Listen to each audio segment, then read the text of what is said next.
예, 성경 말씀 읽겠습니다. 마태복음 17장 14절부터 21절까지입니다. 마태복음 17장 14절부터 21절까지입니다. 제가 한 절 읽고 여러분 한 절 읽고 교독하도록 하겠습니다. 먼저 제가 하나님 말씀 읽겠습니다. 그들이 무리에게 이르매 한 사람이 예수께 와서 꿇어 엎드려 이르되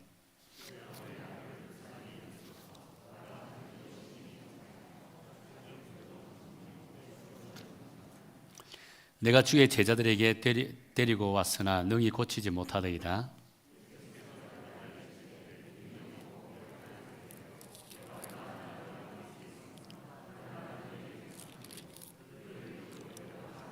이에 예수께서 꾸짖으시니 귀신이 나가고 아이가 그때부터 나으니라.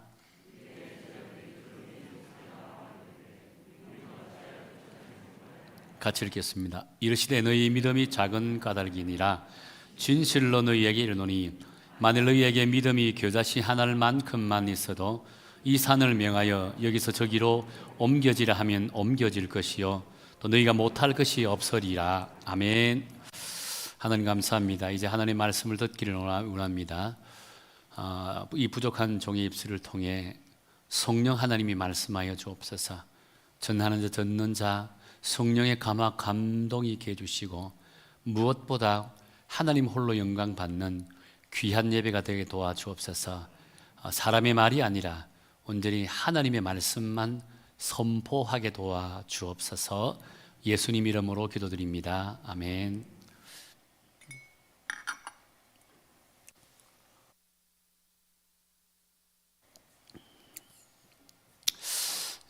얼마 전에 제가 거래하는 은행 카드 회사에서 전화가 한 통이 왔습니다.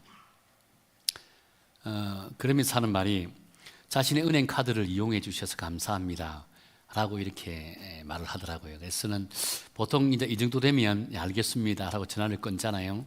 그래서 전화를 막 끊으려고 하니까 상대가 곧장 하는 말이 상품권을 드리겠습니다 라고 하더라고요. 야, 상품권을 드린다니까 얼마나 참 좋아요. 그래서 어떤 상품권일까 라고 되게 통화를 계속 했습니다. 그러면서 하는 말이 상품권을 사용하기 위해서 제가 설명을 좀 해드리겠습니다 라고 하더라고요. 그래 하세요 라고 했습니다. 근데 설명을 쭉쭉쭉 해 나갑니다. 처음에는 뭐 잠깐 한 30초에 끝날 줄 알았던 내용이 1분, 2분, 3분, 한 5분 정도 흘러갑니다. 5분 정도 흘러가면서 상품권에 대한 이야기보다 다른 이야기를 하기 시작합니다. 순간적으로 제가 쏘갔구나 라고 생각이 들더라고요. 내용이 어떤 내용인지 아세요? 자기 은행에서 운영하는 보험을 하나 들라는 이런 이야기였습니다. 제가 조금은 화가 좀 나는 것 같아가지고 전화를 끊으려고 했습니다. 근데 전화를 막상 끊으려고 하니까 지금까지 들었던 게 너무 아까워요. 상품권이 자꾸 눈알에 앞에서 아련아련거리는 거예요. 끊지 못하고 계속 들고 있었습니다. 상대가 끊을 생각을 안 하는 거예요. 나중에 참지 못해서 이제 조금 화가 조금 났습니다. 그러면서 죄송하다고, 목사잖아요. 그래서 제가 화는 못 내고 죄송합니다. 지금 회의를 시작해야 됩니다. 전화를 탁 끊은 거예요. 끊고 나니까 속에서 계속 올라오는 거예요. 화가 좀 나는 거예요. 그러면서 결국은 뭡니까? 상품권은 미끼였고 결론은 보험을 들게 하기 위한 하나의 스팸 전화라고 이야기를 하죠. 스팸 전화. 그 전화를 받고 조금 마음이 좀 상했던 그런 기억이 있습니다. 아마 여러분들도 이런 전화 보통 한두 번 다 받았을 거예요. 그죠? 그럴 때마다 저와 비슷한 이런 마음도 들을 겁니다. 근데 왜 조금 제가 화가 더 많이 난 줄 아세요? 얼마 전에도 똑같은 경우에 제가 낚여서 복음을 하나 들었거든요. 또 들을까 봐 사실 걱정을 좀 했던 거죠. 한동안 한국 교회에서는 예수 믿으면 복을 받는다라고 하는 구호가 있었습니다. 실제로 예수 믿으면 복을 받는다라고 하는 이 구호를 듣고 교회 등록한 사람도 있습니다. 지금은 그런 분들 가운데 믿음 생활 참 잘하는 분들도 있기도 하고요. 그런데 요즘 예수 믿으면 복을 받는다라고 하는 이 구호를 외치면 사람들은 어떤 반응을 일으키게 될까요? 옛날에 예수 믿으면 복을 받습니다. 예수 믿으면 구원 받습니다. 예수 믿으면 천국 갑니다 라고 하는 이 용어, 단 심플한 용어만 들어도 사람의 마음 양심의 가책을 느껴서 교회를 찾아오고 예수를 믿는 경우들이 종종 있었습니다. 오늘 이 시대는 예수 믿으면 복을 받습니다라고 하면 우리에게 용어이지만 그게 통하지 않는 허접한 상술처럼 보이스피싱 멘트처럼 여기고 만다는 겁니다. 저질스러운 단어로 여기고 만다는 거예요. 여러분이 생각하기에 이 구호가 전혀 근거가 없는 저질스러운 용어라고 생각합니까? 저는 결코 저질스러운 구호가 아니라고 생각합니다. 정확한 구호라고 할 수 있잖아요. 왜냐하면 여러분, 예수 믿으면 천국 갑니다. 우리 인생에서 예수 믿고 천국 가는 것만큼 더 큰 축복이 어디 있을까요? 저 젊은이들 예수 믿고 천국 갑니다라고 하면 가슴에 와닿지 않는다고 합니다. 요즘은. 과거에는요, 예수 믿고 천국 갑니다, 예수 천당 불신 지옥 이 네 마디만 해도 많은 사람들이 회심하고 죽기로 돌아왔다라고 합니다. 요즘 예수 믿고 천국 갑니다라 하면요, 웃어옵니다. 어떻게 보면 조금 전에 말씀드린 것처럼 보이스피싱 멘트처럼 아주 저질스러운 용어로 생각해 버린다는 걸. 왜 그럴까요? 왜 이런 경우들이 생기고 말았을까요? 여기에 대해서 저는 우리 그리스도인들에게서 문제를 한번 찾아볼 필요가 있지 않겠는가라고 생각합니다. 왜냐하면 그리스도인들이 세상에서 살아가면서 그리스도인다운 삶을 살지 못하였기 때문이라고 할 수 있다는 겁니다. 그리스도인으로서 삶의 현장 속에서 선한 영향력을 드러내지 못하고 믿음의 능력을 일으키지 못하니까 세상 사람들은 우리 그리스도인들이 사용하는 용어에 대한 신뢰감을 갖지 못한다는 거예요. 마치 우리가 외치는 구호가 허접한 상술 용어처럼 들리고 만다는 겁니다. 그래서 오늘 이 시대를 기독교의 위기, 신앙의 위기라고 한다는 겁니다. 자, 그렇다면 오늘 이 시대 그리스도인으로서 이 믿음의 능력과 선한 영향력을 드러내기 위해서, 회복하기 위해서 우리는 어떤 믿음의 자세를 가져야 될까요? 오늘 이 본문의 말씀을 통해서 우리 한번 여기에 대한 답을 찾아 나가기를 원한다는 겁니다. 그래서 2023년도에는 믿음의 능력을 다시금 회복하여 여러분의 삶의 현장 속에서 그리스도인으로 선한 영향력을 드러내는 그런 정말 복된 한 해가 되기를 예수님 이름으로 축원합니다. 오늘 우리가 함께 읽었던 본문의 말씀은요, 예수님께서 베드로와 야고보와 요한을 데리고 베라산에서 이제 내려왔습니다. 내려왔는데 마을이 지금 시끌벅적하는 겁니다. 가만히 이유인즉 보니까 귀신 들린 아들을 둔 아버지가 예수님의 제자에게 찾아와서 자신의 아들의 귀신을 내어 쫓아달라고 합니다. 당연히 이 귀신 들린 아들을 둔 아버지는 예수님께서 온갖 이적과 기사를 베풀었다는 사실을 알았습니다. 귀신을 내어 쫓는 능력을 가졌다는 사실을 알았다는 겁니다. 그러니까 예수님과 함께하는 제자들 역시 귀신을 내어 쫓는 능력을 가질 것이다 라고 생각했다는 거예요. 그리고 제자들에게 찾아갔습니다. 이 아이의 귀신을 쫓아내라고 하니까 제자들 입장에서는 분명히 예수님께서 당신에게 능력과 권세를 주셨다라고 말씀하셨거든요. 그래서 예수님이 주셨던 그 능력과 권세로 그 귀신 들린 아이에게 귀신을 내어 쫓아내라고 발부덕을 쳤습니다. 그럼에도 불구하고 도저히 이 아이 속에 있는 귀신이 나갈 생각을 하지 않는 거예요. 아마 소리 질렀을 겁니다. 예수 이름으로 명하노니 귀신아 나가라, 나갈지어다. 막 소리를 안 질렀겠습니까? 꼼짝하지 않는 거예요. 변화가 없는 거예요. 그러니까 주변에서 웅성웅성합니다. 귀신 들린 아들도 둔 이 아버지는 얼마나 참 안타까웠겠습니까? 제자를 붙들면서 제발 좀 도와주세요. 얼마나 애를 썼겠습니까? 그럼에도 불구하고 이 아이의 변화가 없습니다. 이 아이 속에 있는 귀신이 나갈 생각을 하지 않는 거예요. 때마침 예수님께서 베나산에서 내려오셨다는 겁니다. 그러면서 예수님께 그 아이를 데려와서 그 아이에게 있는 귀신을 쫓았다는 거예요. 그러자 예수님의 제자들이 예수님에게 찾아가서 묻습니다. 예수님, 분명 우리에게도 하늘과 땅의 권세를 주신다라고 말씀하지 않았습니까? 그런데 왜 우리는 이런 권세와 능력을 나타내지 못합니까? 왜 이 아이에게서 귀신을 내어 쫓지 못합니까? 라고 질문을 던졌다는 겁니다. 그때 예수님께서 뭐라고 말씀합니까? 20절이죠. 우리 20절 함께 읽도록 하겠습니다. 시작. 너희 믿음이 작은 까닭이니라. 만일 너희에게 믿음이 겨자씨 하나만큼만 있어도 이 산을 명하여 여기서 저기로 옮겨지라 하면 옮겨질 것이요 또 너희가 못할 것이 없으리라. 분명히 예수님께서는 이 앞에 10장 1절에서도 이렇게 말씀합니다. 우리 10장 1절 우리 화면을 보고 읽도록 하겠습니다. 시작. 예수께서 그의 12제자를 부르사 더러운 귀신을 쫓아내며 모든 병과 모든 약한 것을 고치는 권능을 주시니라 라고 했습니다. 분명히 예수님께서 그들에게 귀신을 내어 쫓는 권세를 주셨다라고 했습니다. 모든 병과 약한 것을 고칠 수 있는 권능을 그들에게 주셨다라고 말씀했다는 겁니다. 그럼에도 불구하고 지금 제자들은 귀신 들린 아이 하나를 고치지 못하고 있는 거예요. 그래서 우리는 이런 제자들의 믿음을 향해 뭐라고 이야기한 줄 아세요? 믿음의 딜레마에 지금 빠졌다는 겁니다. 믿음의 딜레마에 빠진 거예요. 분명히 예수님께서는 제자들에게 너는 하늘과 땅의 권세를 주고 모든 병과 약한 것을 고치는 권능을 주셨다라고 말씀했지만 그 믿음을 가지고 있는 자라면 이 귀신 들린 아이의 여자의 귀신을 내어 쫓아야 되는 것이 당연하잖아요. 마땅하잖아요. 그럼에도 불구하고 그 귀신 들린 아이에 있는 귀신을 내어 쫓지 못했다는 겁니다. 분명히 주셨다라고 했습니다. 그런데 쫓아내지 못했습니다. 그러니까 이 제자들 입장에서 얼마나 헷갈렸겠습니까? 믿음의 딜레마에 빠졌다는 거예요. 그런데 여러분, 이것은 비단 예수님의 제자들만이 가지는 믿음의 딜레마가 아니에요. 어떻게 보면 오늘 이 시대에 우리 그리스도인들 역시 당시에 제자들이 고민했던 이 믿음의 딜레마를 다 가지고 있다는 겁니다.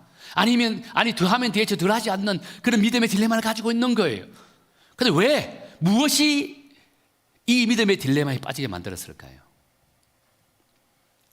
그동안 예수님을 겉으로 열심히 따라다녔지만요, 죽도록 충성하기로 다짐하고 결단을 했지만요, 정작 그들에게서 믿음의 능력이 나타나지 않는 그 이유가 무엇일까요?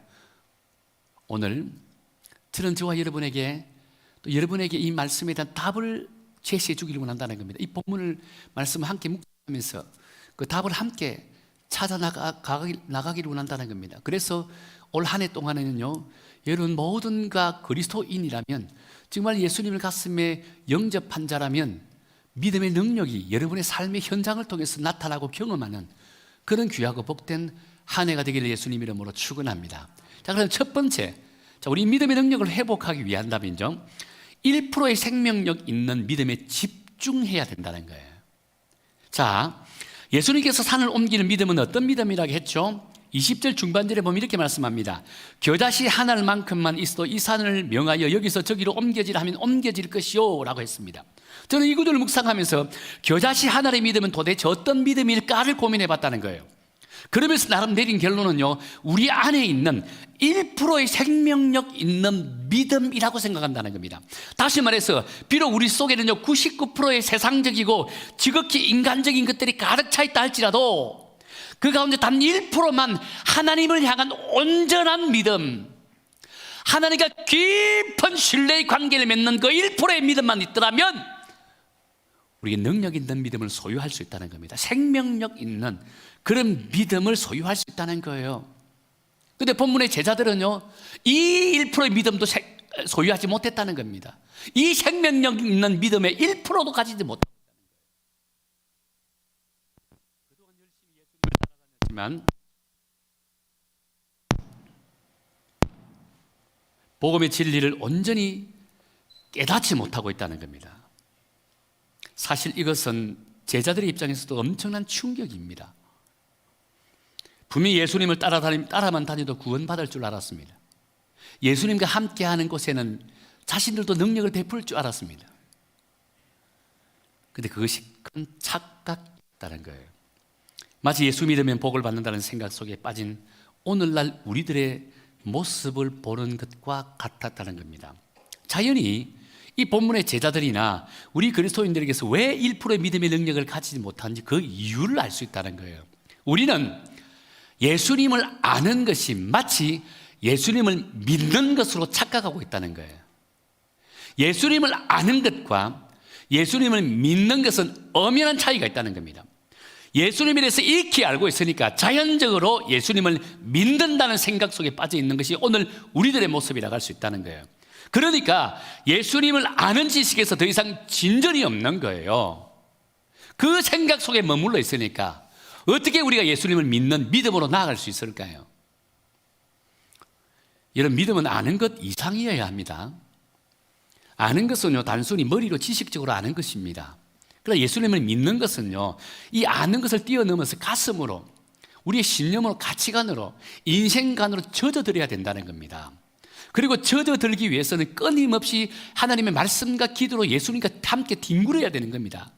날마다 말씀으로 씨름해야 된다는 거예요. 날마다 말씀으로, 기도로 주님과 끊임없이 텐션을 가져야 되는 거예요. 은혜 받기도 하고 실망하기도 하고, 그러면 예수님 부르뜨기도 하고 매달리기도 하고 하소연하기도 하고 어떨 때는 불평도 할 수 있잖아요. 결론적으로 예수님 앞에 납작 엎드려져야 되는 거예요. 이런 삶이 우리는요, 곧 믿음을 가지고 있는 자고, 아는 지식이 믿음으로 성화되는 것이다라고 할 수 있다는 거예요. 자, 여기에 대해 좋은 예가 성경에 하나 나옵니다. 사도행전 19장 11절 이하에 보면 이런 사건이 나옵니다. 사도 바울이 생명력 있는 믿음을 소유하니까 온갖 이적과 기사가 나타나게 되잖아요. 귀신을 내어 쫓기도 하고 모든 질병을 고치는 그런 능력이 나타났습니다. 그 장면을 유심히 살펴보던 한 유대인 마술사가 있다는 겁니다. 가만히 보니까 사도 바울이 말씀만 해도 병이 날아가고 귀신이 쫓아나갑니다. 그것뿐만이 아니죠. 사도 바울이 입었던 앞치마와 사도 바울이 들었던 수건만 가지고 환자의 몸에 턱 대니까 그 환자가 고침을 받는 역사가 나타나더라는 겁니다. 생명력 있는 믿음을 가진 바울이기에 그가 사용하던 그 손수건이나 앞치마만 갖다 대어도 병이 낫는 그 장면을 보았던 유대 한 마술사가 나도 저 바울처럼 이 일들을 베풀 수 있겠다라고 생각했다는 겁니다. 왜? 자기도 예수를 알아요. 사도 바울이 예수 이름으로 명하노니 모든 질병가 사라질지어다 치유될지라라고 하게 깨끗하게 치유되거든요. 나도 예수를 안다는 겁니다. 그래서 이 유대 마술사도 똑같이 사도 바울처럼 이야기하면 어떻게 하냐면요, 13절에 보면 이렇게 말씀합니다. 악기 들린 자들아 이야기합니다. 소리 지릅니다. 그리고 나서 주 예수의 이름을 불러 말하되 내가 바울이 전하는 예수를 의지하여 너에게 명하노라 하더라 했습니다. 바울처럼 똑같이 주 예수 그리스도 이름으로 명하노니 내 속에 있는 귀신아 나갈지어다 라고 명했다는 겁니다. 근데 어떤 일이 벌어졌을까요? 귀신이 나갔습니까? 안 나갔잖아요. 병이 고침받았습니까? 아니었잖아요. 왜 그랬을까요? 똑같이 예수 이름을 부르면서 귀신을 향해서 명했습니다. 나가라 나가라 나가라. 근데 사도 바울도 나갔습니다. 근데 이 유대인 마술사는 나가지 않았다는 겁니다. 왜 그럴까요? 그 답은요, 본문에 나와 있습니다. 13절 하반절에 보면 예수를 의지하여라는 구절이 나오잖아요. 원어적인 의미로 해석해 보면요, 예수님의 이름을 이용하여랍니다. NIV 성경에서는요, 이 성경에는 뭐 예수님의 이름을 덜먹이며라고 나타납니다. 예수님의 이름을 외쳤지만 그가 외친 것은 신앙 고백이 아니라는 겁니다. 내 실리를 채우기 위해서 예수님의 이름을, 내가 아는 지식적으로 아는 예수님을 이름에 이용했다는 겁니다. 이용. 신앙 고백이 아니에요. 지금 사도 바울은 신앙 고백으로 외쳤다는 겁니다. 믿음을 갖고 외친 겁니다. 그런데 이 유대 마술사는요, 신앙 고백적인 관점이 아니에요. 내 실리를 채우기 위해서 지식적으로 알고 있는 그 예수님의 이름을 이용했다는 겁니다. 이용. 그러니까 능력이 나타날 수 있을까요? 도리어 그 귀신이 이 유대 마술사에게 뭐라고 외칩니까? 이렇게 외칩니다. 나는 예수도 알고 바울도 아는데 너는 도대체 누구냐? 나는 예수도 알고 바울도 아는데 너는 도대체 누구냐? 이것이 귀신이 유대 마술사에게 외치는 용어입니다. 구호라고 외치는 말이라고 할 수 있다는 겁니다. 그렇습니다. 나는 예수도 알고 바울도 아는데 너는 도대체 누구냐? 라고 하는 이 질문은요, 비단 한 유대 마술사에게만 던지는 질문이 아니라 그들을 살아가고 있는 우리 모든 그리스도인들에게도 동일하게 던지는 질문이라고 할 수 있다는 거예요. 말씀도 읽지 않고 기도도 하지 않고 적당히 교회만 왔다 갔다 하면서 나는 예수 믿습니다 라고 외치는 너희들은 과연 도대체 누구냐? 하나님의 자녀라고 하면서 하나님의 주권을 전폭적으로 신뢰하지 못하는 너희들은 도대체 누구냐? 하나님의 백성이라고 하지만 보혈의 능력과 말씀의 능력과 성령의 능력을 믿지 못하는 너희들은 도대체 누구냐? 오늘 이 시대 여러분에게 던지는 질문이라고 할 수 있다는 겁니다. 여러분은 이 질문에 대해서 어떻게 대답할 수 있을까요? 자, 그렇다면 어떻게 해야 예수님을 아는 지식에서 예수님을 믿는 믿음으로 나아갈 수 있을까요? 먼저 우리의 내면 속에 가득 차 있는 지극히 인간적이고 세속적인 것들을 다 끄집어내야 된다는 겁니다. 우리 속에는요, 너무나도 세상적인 것들이 가득 차 있습니다. 마치 시인과 촌장의 노래 제목인 가시나무라는 노래의 제목이 있습니다.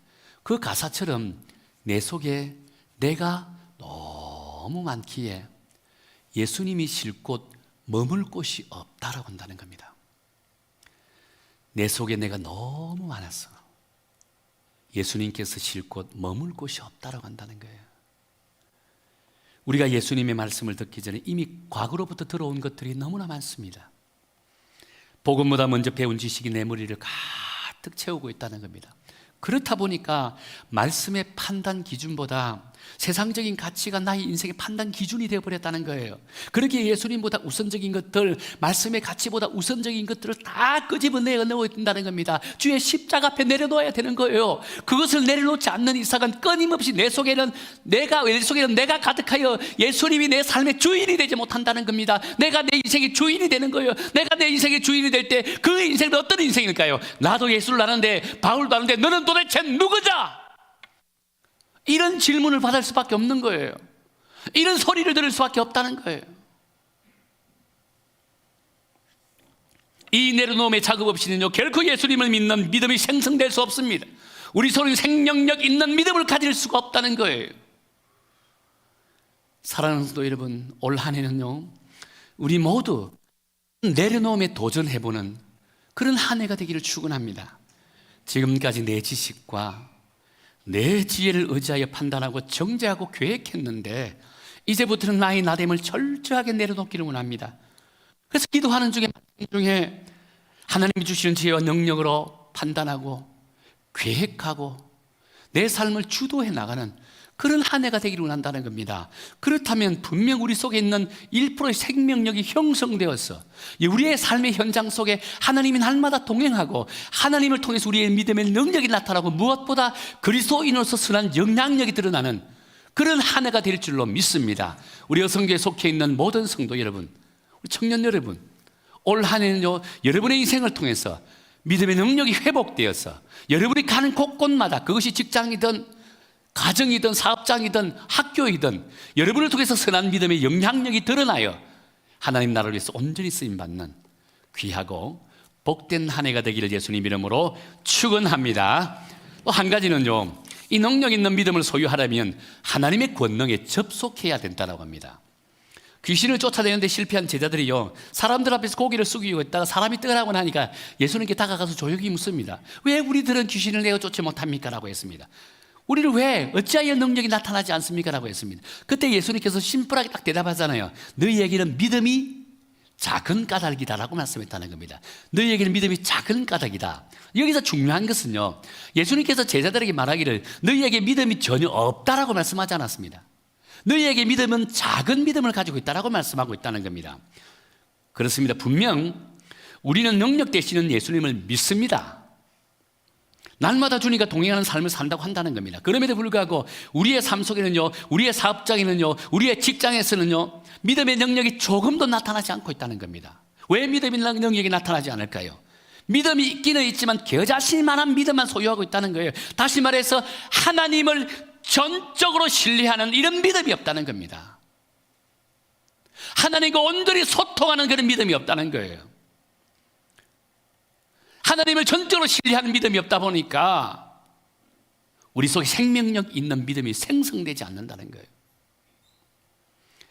우리 다시 한번 20절 한번 읽어볼까요? 우리 20절 다시 한번 읽도록 하겠습니다. 20절입니다. 시작. 이르시되 너희 믿음이 작은 까닭이라. 진실로 너희에게 이르노니 만일 너희에게 믿음이 겨자씨 하나만큼만 있어도 이 산을 명하여 여기서 저기로 옮겨지라 하면 옮겨질 것이요 또 너희가 못할 것이 없으리라. 비록 내 신앙의 연조가 그렇게 길지 않다 할지라도, 내 믿음의 경험이 그리 많지 않다 할지라도, 내 신학적인 깊이와 지식이 대단하지 못한다 할지라도 예수님을 전적으로 신뢰하는 그런 믿음만 가지고 있더라면요, 하나님의 능력이 우리를 통해서 나타나서 태산을 옮길 수 있는 그런 능력이 나타나게 되어준다는 거예요. 이것이 겨자씨 교육 믿음을 통해서 보여준 우리에게 교훈을 주시는 메시지라고 할 수 있다는 거예요. 자, 그렇다면 우리는 어떻게 해야 하나님을 전적으로 신뢰하는 이런 생명력 있는 믿음을 가질 수 있을까요? 아주 재미있는 내용이 그 다음 절에 나옵니다. 여러분 21절에 보세요. 21절에 뭐라고 기록되어 있습니까? 한번 읽어볼까요? 21절입니다. 시작. 없음입니다. 그런데 여러분, 다른 사본에는 이 구절이 포함되어 있습니다. 어떻게 포함되어 있냐면요, 기도와 금식 외에는 이런 종류가 나갈 수 없다라고 했습니다. 본문과 병행 구절이었던 마가복음 9장 29절에서는요, 이 구절에 대해서 이렇게 말씀합니다. 기도 외에 다른 것으로는 이런 종류가 나갈 수 없느니라. 전 세계인이 가장 많이 읽는 성경 가운데 킴 제임스 버전 성경이 있습니다. 이 성경에도 뭐라고 되어 있냐면요, 기도와 금식 외에는 이런 종류가 없느니라라고 했다는 거예요. 그렇습니다. 우리가 예수님을 전적으로 신뢰하는 생명력 있는 겨자씨 믿음을 소유하기 위해서는요, 기도와 금식으로 하나님의 권능에 접속해야 된다는 겁니다. 그렇다고 해서 기도를 통해 어떤 초능력적인 그런 능력을, 힘을 얻으라는 것은 결코 아닙니다. 단지 우리가 예수님과 올바른 관계, 전적인 신뢰 관계가 형성되어진다면 예수님의 능력을 통해서, 예수님의 능력이 우리를 통해서 역사하기 시작한다는 거예요. 그래서 기도를 통해서, 말씀을 통해서, 또한 나 자신을 철저하게 연단시키는 그 믿음의 행위를 통해서 능력 되시는 예수님과 올바른 관계, 신뢰 관계를 만들어야 된다는 거예요. 예수님께서 우리에게 내가 너를 믿는다, 우리가 예수님을 믿는다기보다는 예수님께서 우리를 향해서 내가 너를 믿는다, 너는 온전히 하나님의 자녀다라고 하는 이 믿음의 고백이 있어야 된다는 겁니다. 그럴 때 예수님의 능력이 우리를 통해서 역사하기 시작하는 거예요.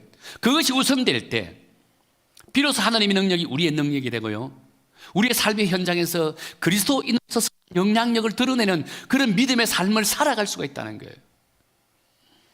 그렇게 우리가 그리스도인으로서 이 땅을 살아가면서 내 삶의 우선순위, 내 신앙생활의 최우선순위는요, 기도를 통해 하나님의 권능에 접속하는 것이 다른 겁니다.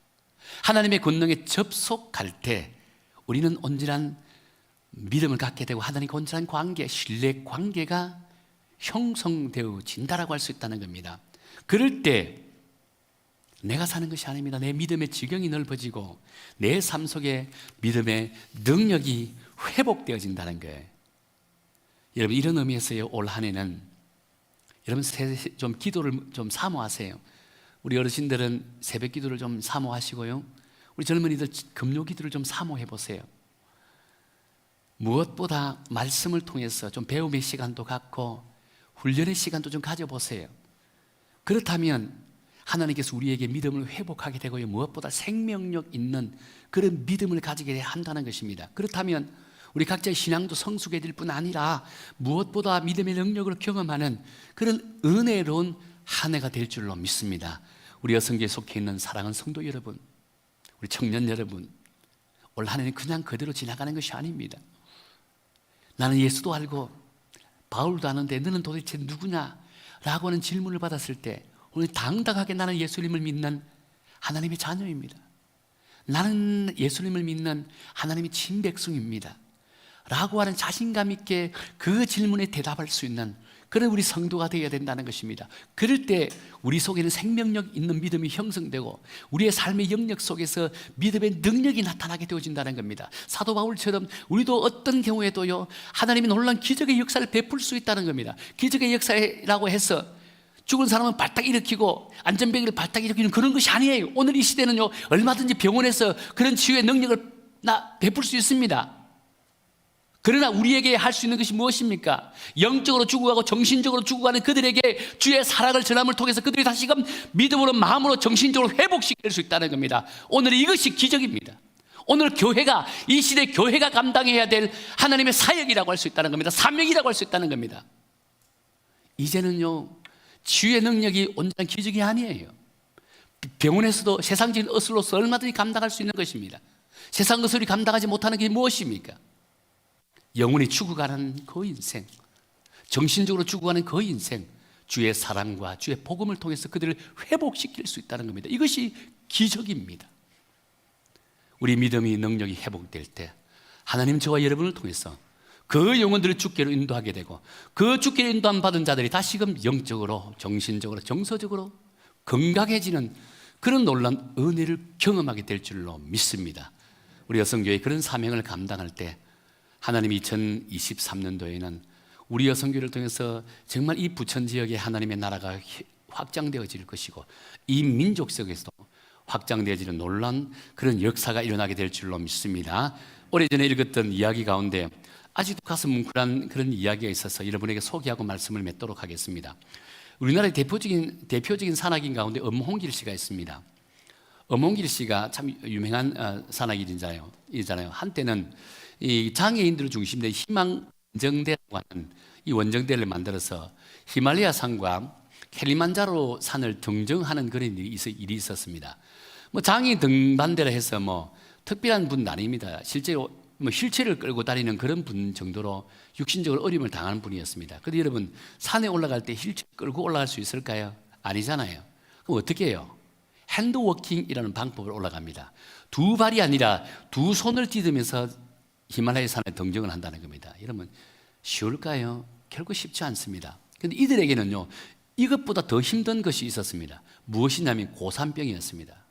고산지대로 올라가면 올라갈수록 이 산소가 부족한 현상이 나타나는데요, 제일 먼저 나타나는 게 머리 두통입니다. 두통은 어지럼 증세입니다. 구토가 나옵니다. 나중에는 심해질 때는요, 뇌수종이 생겨 폐수종이 생겨서 목숨까지 잃을 수 있는 지경에 이른다고 합니다. 아니나 다를까 이제 히말라야 산을 등정을 하기 시작했습니다. 얼마 못 가서 모두에게 고산병이 생기기 시작합니다. 두통으로 너무너무 힘들어합니다. 어떤 사람이 옆에서 구토하기도 하고 막 쓰러지기도 합니다. 놀랍게도 단 한 사람도 낙오됨이 없더라는 겁니다. 그래서 함께 동행했던 기자가 물었습니다. 도대체 어떤 힘이 여러분들을 등정하게 만들었습니까? 하니까 모두가 한결같이 똑같이 하는 말이 있었다고 합니다. 한번 읽어드릴게요. 우리는 99%의 두려움과 고정관념과 싸우지만 그러나 우리에게는 1%의 용기가 있습니다. 99%의 두려움과 고정관념과 싸우지만 그러나 우리에게는 1%의 용기가 있습니다. 그렇습니다. 그들이 힘들어할 때마다 그 고통을 씹으면서 서로에게 위로의 말을 건넵니다. 우리에게는 1%의 용기가 있잖아. 우리에게 1%의 용기가 있잖아. 결국은 세상에 두 번이나 세상 사람들에게 놀란 기적의 역사를 그들에게 보여주었잖아요. 히말라야 산도 등정하고 킬리만자로도 등정하는 그런 역사가 일어났다는 겁니다. 그렇습니다. 할 수 있다라고 하는 믿음, 해보고 싶다고 하는 소망, 나를 응원해 주는 이들에게 뭔가를 보여주고 싶다고 하는 이 의지, 이것들이 그들만이 가지고 있는 1%의 용기라고 할 수 있다는 거예요. 사랑하는 성도 여러분, 우리에게는요, 할 수 있다는 믿음이 있습니다. 해보고 싶다는 소망이 있는 겁니다. 무엇보다 우리를 사랑하고 위로하고 격려하는 주님께 영광 올려드리고 싶다는 그 의지가 있습니다. 이것들이 우리에게 있는 생명력 있는 1%의 믿음이라고 할 수 있다는 겁니다. 이것만 있으면 무엇이든지 감당하지 못할까요? 어떤 일이든 충분히 능히 해 나갈 수가 있다는 겁니다. 우리 여성계에 속해 있는 사랑하는 성도 여러분, 2023년도에는 이 믿음의 용기, 1%의 믿음의 용기, 생명력 있는 이 믿음을 갖고 여러분의 인생 살아가기를 원합니다. 그렇다면 여러분의 삶의 현장에는 날마다 주님이 동행해 주시고 무엇보다 하나님의 능력이 우리의 능력이 되고 예수님의 능력이 우리의 능력이 되어서 삶의 현장 속에서 날마다 기적과 같은 그런 능력과 역사를 경험하게 될 줄로 믿습니다. 함께 찬양하기를 원합니다.